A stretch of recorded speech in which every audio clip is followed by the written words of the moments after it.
नमस्कार बच्चों, स्वागत है आपका फिट फॉर एग्जाम में। और हम लोग जो कर रहे थे UP triple C video re exam, जो कि 26 व 27 जून को ही कंडक्ट कराने वाला है।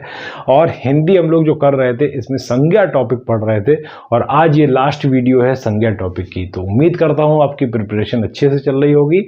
बस आप कंटिन्यूटी बना के रखिए हमारे चैनल पर और बस तैयारी करते रहिए, ठीक है। तो आज ये आपका जो लेक्चर है लास्ट संज्ञा का, इसमें हमको जो पढ़ना है, हम लोग 3 तरह की संज्ञा पढ़ चुके थे।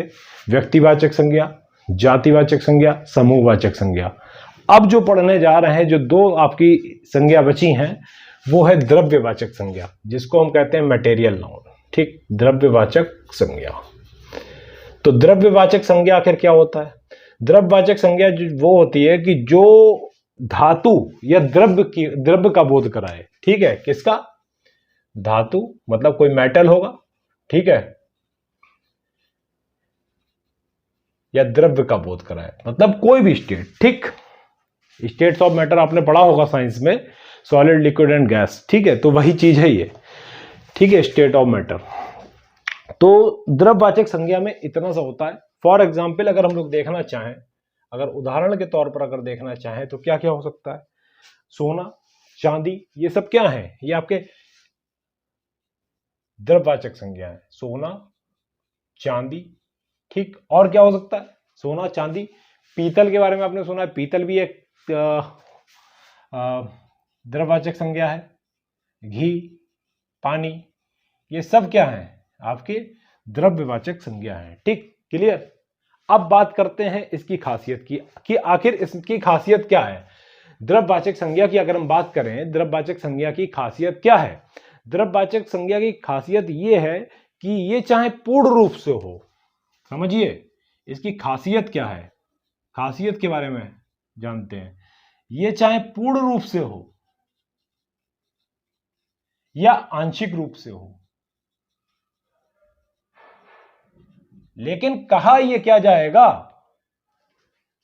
जो है वही कहा जाएगा। जैसे सोना का चाहे आप एक टुकड़ा ले लीजिए, इसका आप एक टुकड़ा ले लीजिए, चाहे सोने का एक बल्क में कुछ भी आप ले आइए, लेकिन वो कहा सोना ही जाएगा। घी आप चाहे 1 चम्मच लीजिए, चाहे 1 लीटर के डब्बे में लीजिए, कहा वो घी ही जाएगा। ठीक है, समझ गए? चाहे वो छोटे रूप में ले या बड़े रूप में ले, उसके क्वांटिटी के हिसाब से देखा जाए तो इस पर कोई फर्क नहीं पड़ता है। मतलब सोना को सोना ही कहेंगे, चांदी को चांदी ही कहेंगे, पीतल को पीतल कहेंगे। ये इसकी खासियत है। ठीक, ये आपका द्रव्यवाचक संज्ञा था, इतना सा ये ध्यान रखिए। ये चीज क्लियर हुई। अब बात करते हैं, जैसे आप सोने के टुकड़े की मैं बात कर रहा था। देखिए, सोने के आप चाहे सोने की खान ले आइए, चाहे सोने के बिस्किट ले आइए, है ना, गोल्ड के बिस्किट जो होते हैं, कहा वो सोना ही जाएगा।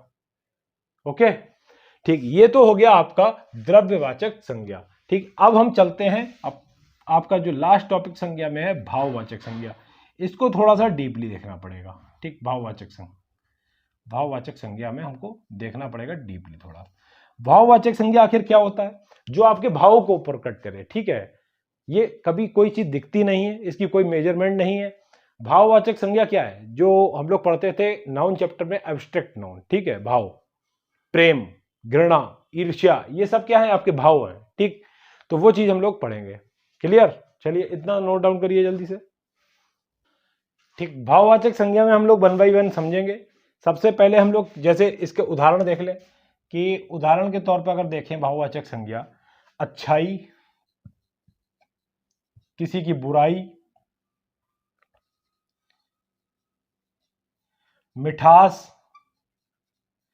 प्रेम, ये सब जो आपके हैं वो भाववाचक संज्ञा है। ठीक, अब इनको कैटेगराइज करके समझ लेते हैं, जो कि बहुत ही इंपॉर्टेंट हो जाता है आपके एग्जामिनेशन पॉइंट ऑफ व्यू से। ठीक है, तो सबसे पहले हम समझते हैं गुण के बेसिस पर देखते हैं। गुण, अगर हम गुण के बेसिस पर देखते हैं तो आपने सुना होगा एक वर्ड चतुराई, मतलब चालाकी जो होती है, चतुराई। ठीक है, या फिर सुंदरता, कुशाग्रता,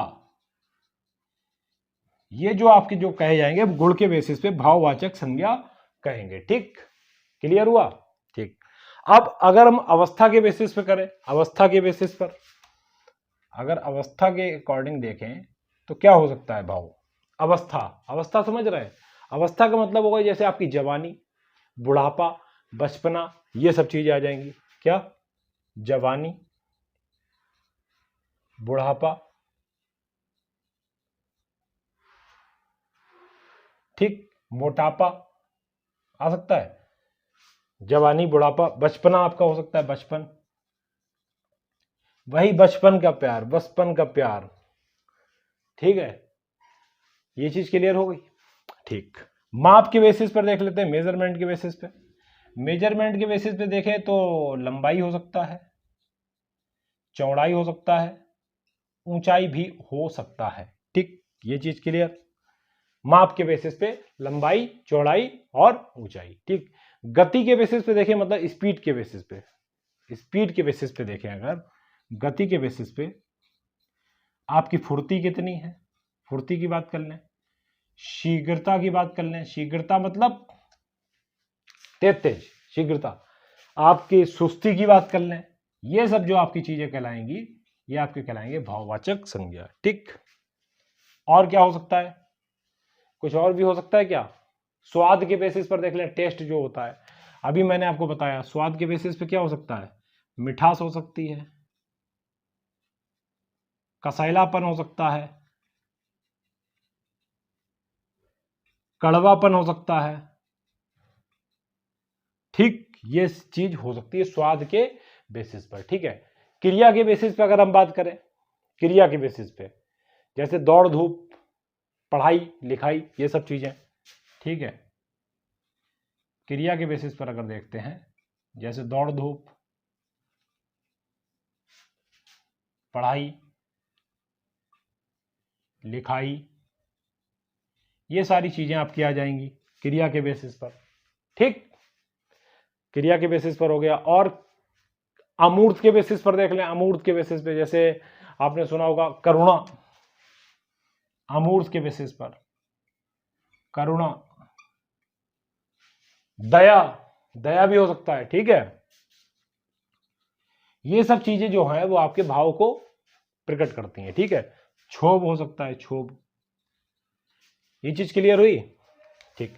ये आपको मैंने द्रव्यवाचक संज्ञा और भाववाचक संज्ञा पूरी तरीके से क्लियर कर दिया, ठीक है।